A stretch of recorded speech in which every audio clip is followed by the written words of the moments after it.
अच्छा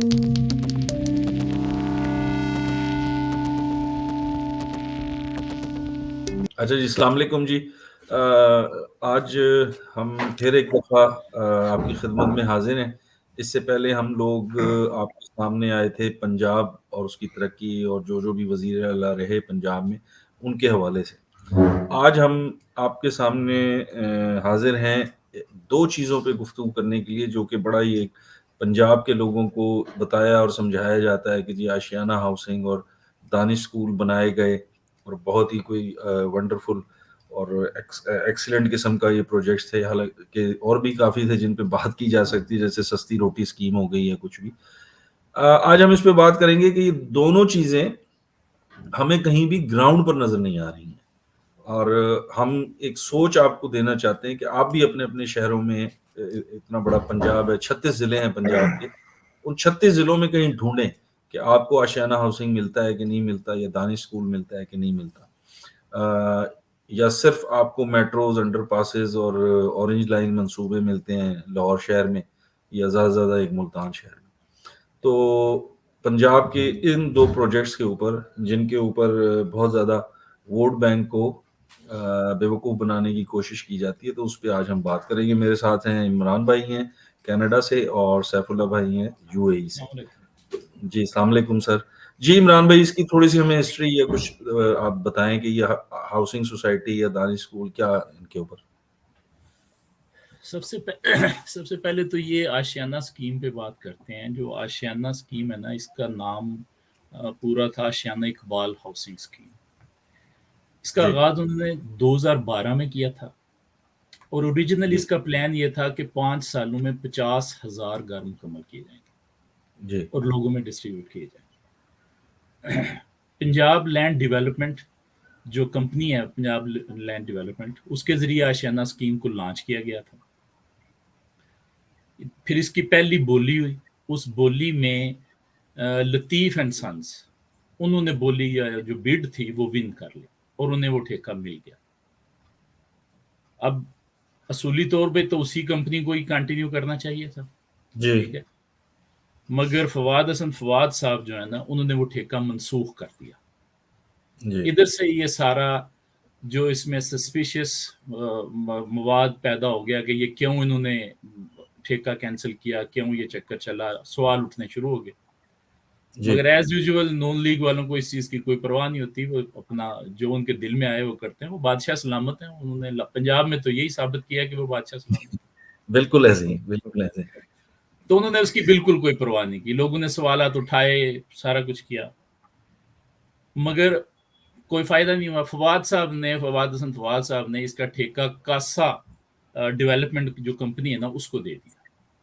हुँ, जब Kasa development company को दिया, तो उस कासा डेवलपमेंट कंपनी को ठेका दिलवाने के लिए जो थे अपने आह चीमा साहब, जी, उन्होंने 32 कनाल का प्लॉट लिया।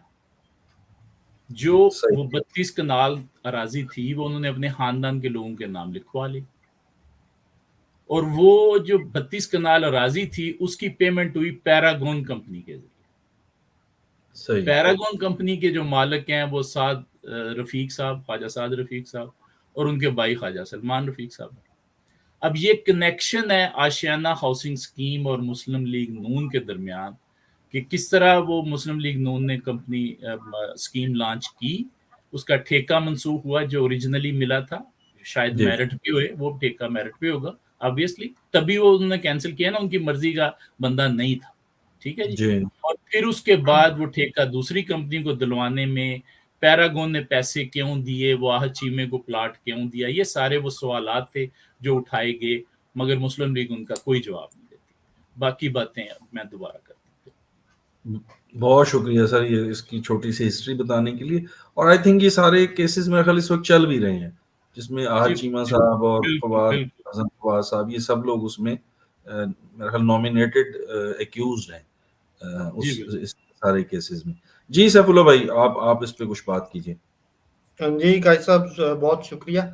आपने आज फिर दोबारा से मौका दिया और इमरान भाई ने बड़ी खूबसूरती से इसका बैकग्राउंड बयान कर दिया है।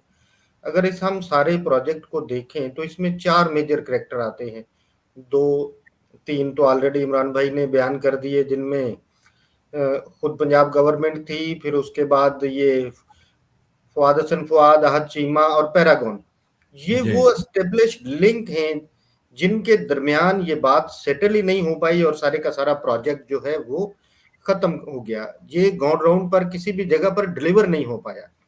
रीजन क्या थी कि जो नून लीग की सियासत है पंजाब में, उसका सबसे बड़ा फोकस ही उनका ये है कि ऐसे प्रोजेक्ट अनाउंस किए जाएं जिससे लोगों की तवज्जो हासिल की जाए और बताया जाए कि हम डेवलपमेंट के बहुत बड़े दिलदादा हैं और हम मुल्क को डेवलप करना चाहते हैं। इसी वजह से ये बड़े बड़े प्रोजेक्ट बनाए जाते हैं और फिर उनमें माल भी जाहिर है उतना ही बड़ा होता है। यही वजह है ये सारे उसमें बेनिफिटेड हैं।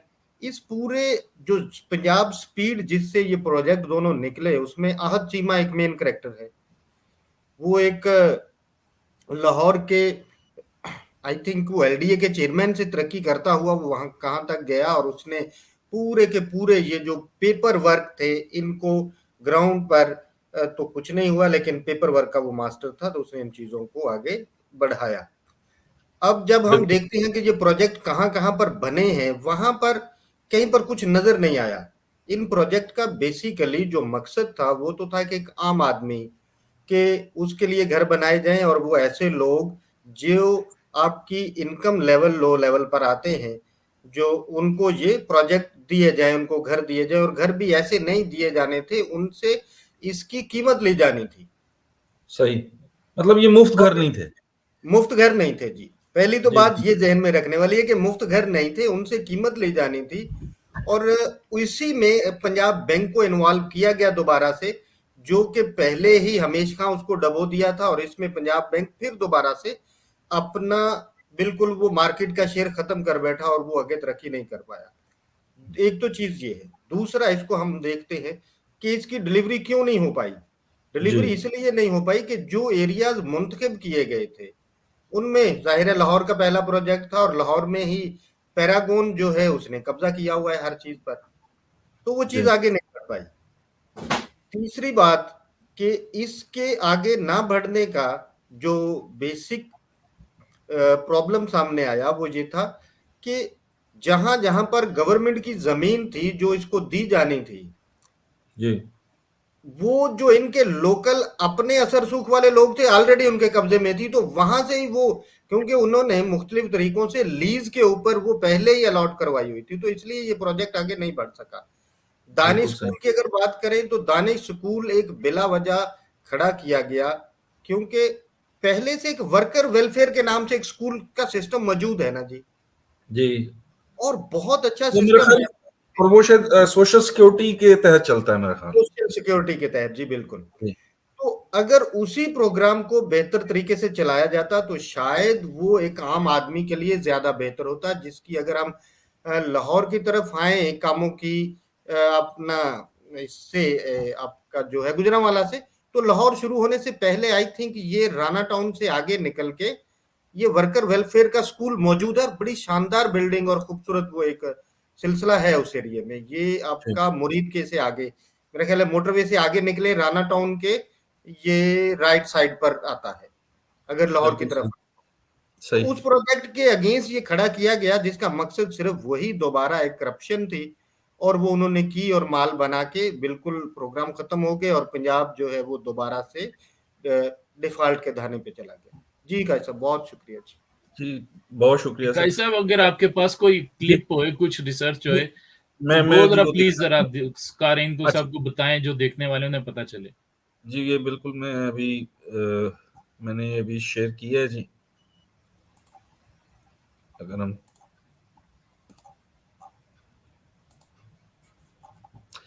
ये अगर सब दोस्त देखें, इसमें हमारे पास इस वक्त नजर आ रहा है ये आशियाना हाउसिंग सोसाइटी जेलम की हालत है। और शायद फिजिकली अगर किसी जगह को कहा जा सके कि आशियाना हाउसिंग सोसाइटी कहीं मौजूद है, तो वो यही शायद एक निशान मिलता है उस हाउसिंग सोसाइटी का। और उसकी हालत अभी हम देख सकते हैं कि उसकी हालत इस वक्त क्या है।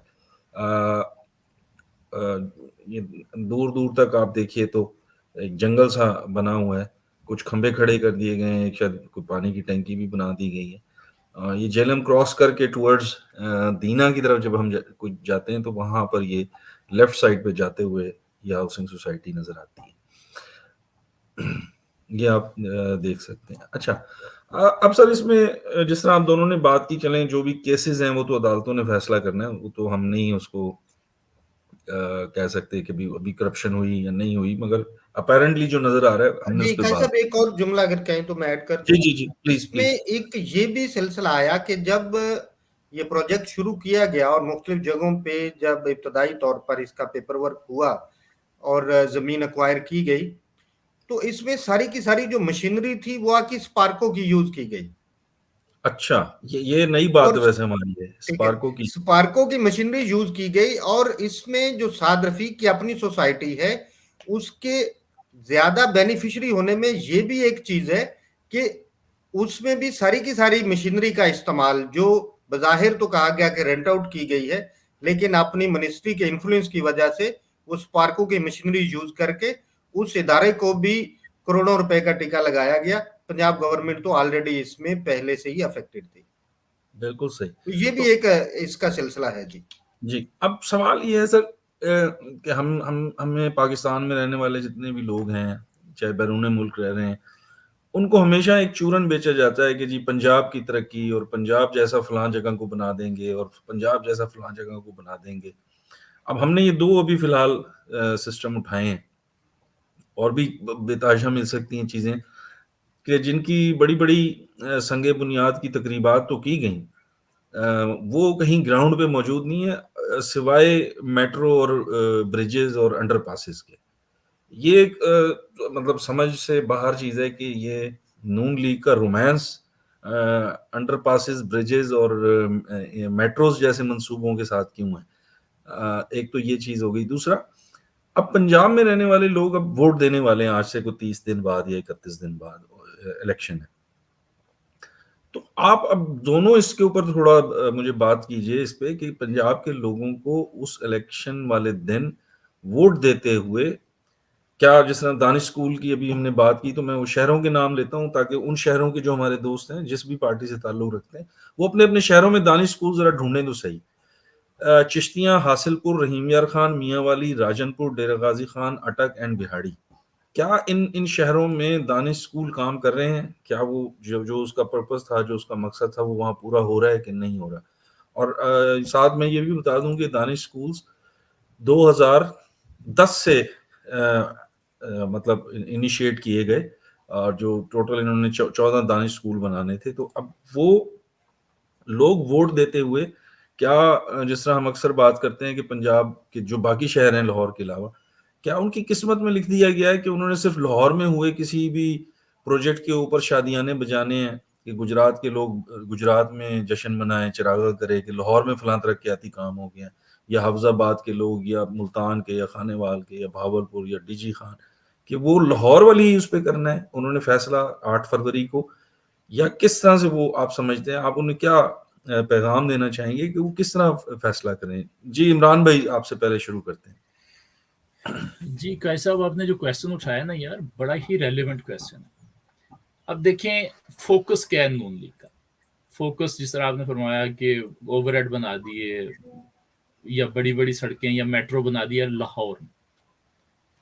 लाहौर में क्यों बनाते हैं कि लाहौर उनकी कॉन्स्टिट्यूएंसी है, लाहौर में उनके वोट रहते हैं, लाहौर के साथ उनका इंटरेस्ट है।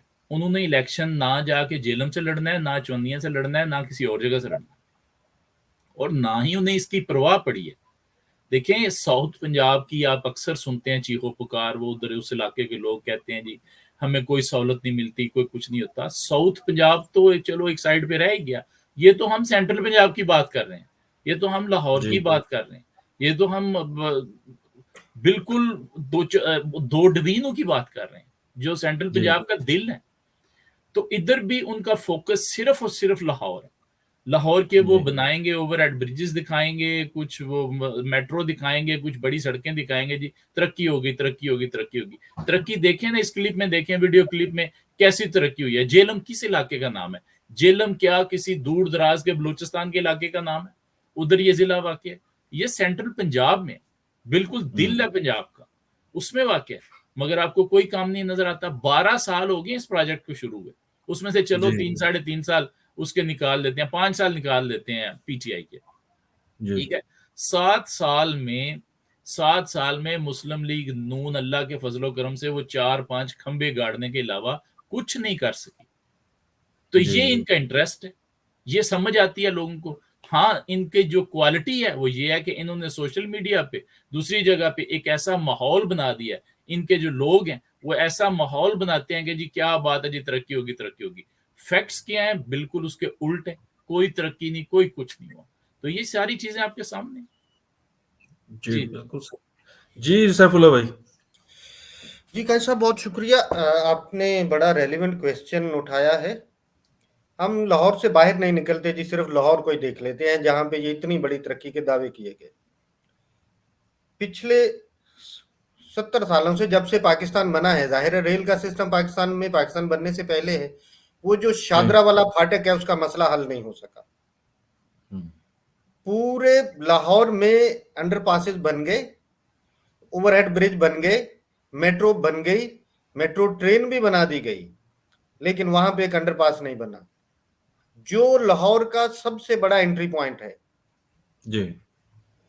अगर लाहौर के साथ ही उनका रोमांस इतना होता और हकीकी होता तो शायद वो एक अंडरपास कोई बड़ा मुश्किल काम नहीं था, वो बना दिया जाता। वो शादरा भी उनकी कॉन्स्टिट्यूएंसी में नहीं आता जी, शादरा उनकी कॉन्स्टिट्यूएंसी में। चले ये बात आपने क्लियर कर दी कि शादरा जो है लाहौर का, उसको इलाका गैर कहा जाता है। पहले कभी बाड़ा कहते थे, अब इलाका गैर कहते, तो वो बात मुकम्मल हो गई। अब हम शादरा फाटक से निकल के जी आगे आ जाते हैं। वो जो शादरा चौक है उसके साथ फिरोज वाला कचहरियां हैं जी। उसके आप नीचे चले जाएं, जिस तरफ अगर हम ये जो मकबरा जहांगीर है उसी तरफ है नीचे, अगर उस तरफ चले जाएं तो वहां की जो हालत है वो आपको, ये जो अभी आपने वीडियो जिलम की चलाई, बिल्कुल इसी तरह से। चले उसको भी छोड़ देते हैं, शायद उस तरफ हम लोग ज्यादातर नहीं उतरते। आगे आ जाएं जी, इससे थोड़ा सा हम ये जो आपका शादरा चौक है, इससे जो रेल के साथ थोड़ी सी पटड़ी है जी, एक तरफ रेल है, एक तरफ वो रोड है जिसे हम जीटी रोड कहते हैं, जो रावी की तरफ जा रहा है, रावी पुल की तरफ। उनके दरमियान में जो रेलवे की जमीन पर लोगों ने मकान बनाए हैं, उनकी हालत देख ले। क्या वो जेल से बदतर हालत नहीं है? क्या जो गजा में अभी बमबारी की है इसराइल ने, उससे ज्यादा खंडर नहीं है? तो ये हालत है उस एरिए की जिसके ऊपर इनका रोमांस है। और एक कमेंट में सिर्फ, ये जो मेट्रो बनी है इस पर, मैं लास्ट टाइम जब पाकिस्तान में आया तो मुझे बड़ा इश्तियाक था इस बात का कि यार मेट्रो बनी है पाकिस्तान में, और लाहौर भी एक उन शहरों में शामिल हो गया जहाँ पे चले मेट्रो चला दी गई, तो चले इस पर विजिट किया जाए।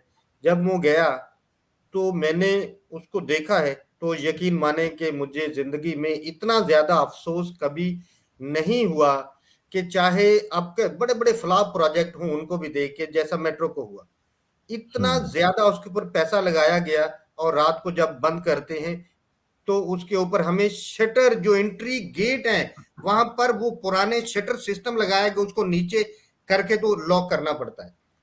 फिर वो स्टेशन चारों तरफ उसकी ओपन है, जो ट्रेन जब आकर रुकती है तो उसके गेट की जो हाइट वॉल बनाई गई है शीशे की, वो सिर्फ 5 फीट है, पूरा कवर नहीं है ट्रेन का। वो जो जहां पर ट्रेन आपकी रुकती है और डोर ओपन होते हैं, वो कवर्ड नहीं है। फिर जो उसके ऊपर छत डाला गया स्टेशन के ऊपर, वो सिर्फ आपके टॉप को कवर कर रहा है, साइडें नहीं है। जो ही बारिश आती है, हवा थोड़ी तेज चलती है, तो जो हवा के ऊपर जितना भी गंद है उसमें ये पॉलिथीन के शापर्स और सारे उड़ उड़ के आपके उस पर आते हैं। तो वो भी, और बहुत सारी जगहों पर मैंने देखा है कि वो नस्वार और पान और पता नहीं क्या क्या चीजें जो हैं वहां पर लोगों ने थूका हुआ है। ये चीज किसी भी तरह, एक इतना हसास प्रोजेक्ट बनाया गया, महंगा भी, पाकिस्तान के बजट को भी वो खा गया, लेकिन उसकी क्वालिटी बिल्कुल जीरो है। इससे बेहतर था कि ये प्रोजेक्ट ना बनाया जाता। आप लोगों ने दुनिया में ट्रेवल किया होगा, तो आप मेट्रो जब देखते हैं तो जो ही आप मेट्रो में आते हैं तो वहां पर हर चीज कंप्यूटराइज हो गई है, उनके डोर कंप्यूटराइज है, आप ओपन जाते हैं वो ऑटोमेटिकली स्कैनिंग के थ्रू ओपन होते हैं। आपने बजट लगाया है तो कुछ इस तरह से इसको बेहतर किया जाता है। ये भी दूसरे प्रोजेक्ट की तरह एक फ्लॉप प्रोजेक्ट है और सिर्फ नाम दिया गया है कि जी हमने ये बना दिया है। ये हालत है उस शहर की। और शहर से बाहर हम चले जाएं तो बहुत सारे दूसरे मुल्कों में, दूसरे शहरों में ये जो मसले हैं ये तो हद से ज्यादा है। लाहौर के अपने अब में जी कोयले का पानी तक अवेलेबल नहीं है, साफ पानी, तो बाकी लाहौर को इन्होंने क्या लाहौर में देना, नहीं है तो बाकी जगहों पे कहाँ से? कहाँ होगा।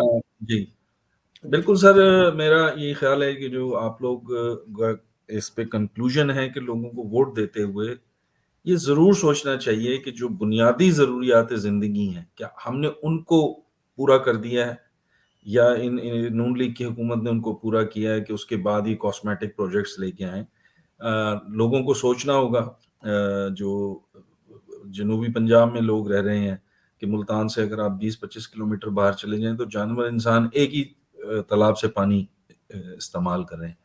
तो जी ये जो बिल्कुल अरबों बिल्कुल ठीक अरबों कह रहे रुपया यहाँ लगाया गया है, और ये सिर्फ जनूबी पंजाब नहीं, अगर आप सेंट्रल पंजाब के भी रिमोट एरियाज में चले जाएं तो वहां भी कोई सूरत हाल इससे मुख्तलिफ नहीं है। तो इसी तरह अस्पतालों के ऊपर देख लें कि सियालकोट की जिस तरह हम अक्सर बात करते हैं, या और गुजरात की जिस तरह बात की एक दफ़ा लास्ट टाइम की थी इमरान भाई ने, कि कोई पिछले 10 साल में, चले हम जी 30 साल की बात नहीं करते कि 30 साल से इक़्तिदार में, हम सिर्फ 10 साल की बात कर लेते हैं ना, 2008 से 18 तक, कि अगर एक अस्पताल वो जो जिगर का या कुछ बना था PKLI समथिंग वो लाहौर में, उसके अलावा पूरे पाकिस्तान में कोई नहीं अस्पताल इस तरह का इन्होंने बनाया। एक निश्चित अस्पताल है मुल्तान, जो कि अप टू लोरा लाई और सिब्बी तक के लोगों को कैटर करता है।